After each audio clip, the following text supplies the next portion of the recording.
বাংলাদেশের ঘরোয়া ফুটবলেই থাকছে, কিন্তু বাংলাদেশের ঘরোয়া ফুটবল ঠিক আদতে নয়, সেটা এশিয়ার মঞ্চ এবং বাংলাদেশের চ্যাম্পিয়ন বসুন্ধরা কিংস এবার যাচ্ছে এএফসি চ্যালেঞ্জ কাপে এবং সেটার ড্র এই দুদিন বাদে অর্থাৎ বৃহস্পতিবার বাংলাদেশ সময় কটায়? দুপুর একটায় এবং সেখানে বসুন্ধরা কিংসের প্রতিপক্ষ কারা হতে পারে এই নতুন ফরম্যাটের টুর্নামেন্ট। সেখানে পট 1, পট 2, পট 3-তে বসুন্ধরা কিংস বাংলাদেশের চ্যাম্পিয়নের জায়গা। দলগুলোর নাম দেখুন, পট 1-এ ইস্ট বেঙ্গল ভারতের আল আহলি, বাহরাইনের আল আরবি কুয়েতের, পট 2-তে তুর্কমেনিস্তানের ক্লাব, লেবাননের ক্লাব, সিরিয়ার ক্লাব আছে।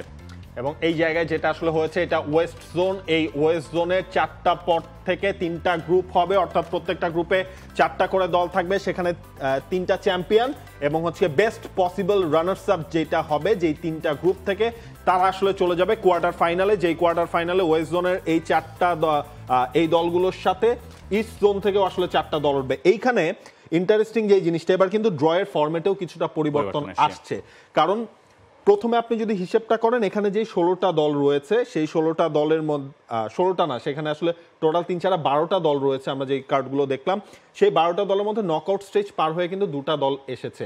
সঠিক প্যাড আর সঠিক তথ্য দিয়ে কেশু সামলে নিব এক হয়ে মোনালিসা স্যানিটারি ন্যাপকিন। আর বাকি দলগুলোর মধ্যে সেখানে বলা হয়েছিল কারা হোস্ট হতে চান, সেখানে হোস্ট হওয়ার জন্য কেবলমাত্র ওমান এবং কুয়েত তারা অ্যাপ্লাই করেছিল। নকআউট স্টেজ শেষে যে 2টা দল এসেছে তারা এখন পর্যন্ত অ্যাপ্লাই করেছে কিনা সেটা আমরা জানি না। এবং হচ্ছে আপনার যেহেতু এএফসি চ্যাম্পিয়ন্স লিগ 2 যেটা আসলে বলা হচ্ছিল, সেখান থেকেও কিন্তু 2টা দল রয়েছে, যেমন ইস্ট বেঙ্গল, ইন্ডিয়া খেলবে। এখন ইন্ডিয়াও ইন্টারেস্টেড কিনা সেটাও দেখা হবে। মানে যেই 3টা গ্রুপ হবে সেই 3টা গ্রুপে যারা যারা হোস্ট হতে চায় সেই হোস্ট ক্লাবগুলোকে বা হোস্ট দেশটাকে 2টা ওই ইন্ডিভিজুয়ালি গ্রুপে রেখে আরেকটা হোস্ট আসলে বের করা হবে। ইন্ডিয়া যে হোস্ট হবে বা মানে সেটা ধারণা করা হচ্ছে, যদি হোস্ট হতে চায় তাদের আবার আরেকটা মুশকিল আছে। ওই একই টাইমে তো আপনার মোহনবাগান, ওদের যে ওই মাঠের যে আরেক দল, তাদেরকে আবার এই টুর্নামেন্টে অংশ নিতে হবে। তো সেখান থেকে একটা কনফ্লিক্টিং ব্যাপার হয় কিনা, কারণ যেহেতু মোহনবাগান এবং ইস্ট বেঙ্গল একই মাঠ শেয়ার করে।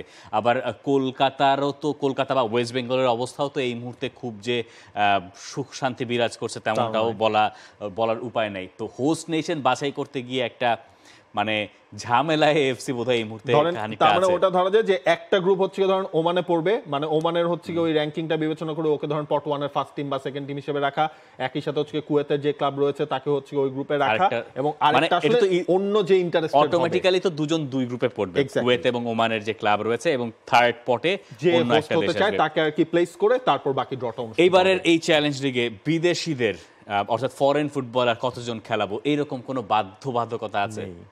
নেই। তার মানে আপনি যদি চান আপনি 11 জন ফরেন ফুটবলারই আপনি হচ্ছে খেলাতে পারবেন। তার মানে আপনি বসুন্ধরা কিংসের ভালো করার সম্ভাবনা যদি আপনি হিসাব করেন, বিচার করেন, তাহলে তো আরো কঠিন কিনা? এখন আরো আসলে কঠিন হয়ে গেছে। হ্যাঁ, এই জায়গায় আপনার ওই গ্রুপের অপোনেন্টগুলো আসলে কারা হবে সেটার উপরও ডিপেন্ড করছে। এক্স্যাক্টলি, এবং কারদেরকে আপনি পাচ্ছেন সেখান থেকে শুধুমাত্র গ্রুপ চ্যাম্পিয়ন, আর যদি আপনি রানার্স আপ হন বাকি দুই রানার্স আপের চেয়ে ভালো করতে হবে, তারপরে আপনাকে পরের রাউন্ডে যেতে হবে। কঠিন পরীক্ষা। আবার তার উপরে লিগের সিজন এখনো বাংলাদেশে শুরু করা যায় নাই। যদি লিগের সিজনটা শুরু করে তো বসুন্ধরা কিংসের নতুন কোচ এসছেন, তার জন্য একটা বড় চ্যালেঞ্জ হবে এটা, যেহেতু অক্টোবরে খেলা, তাই না?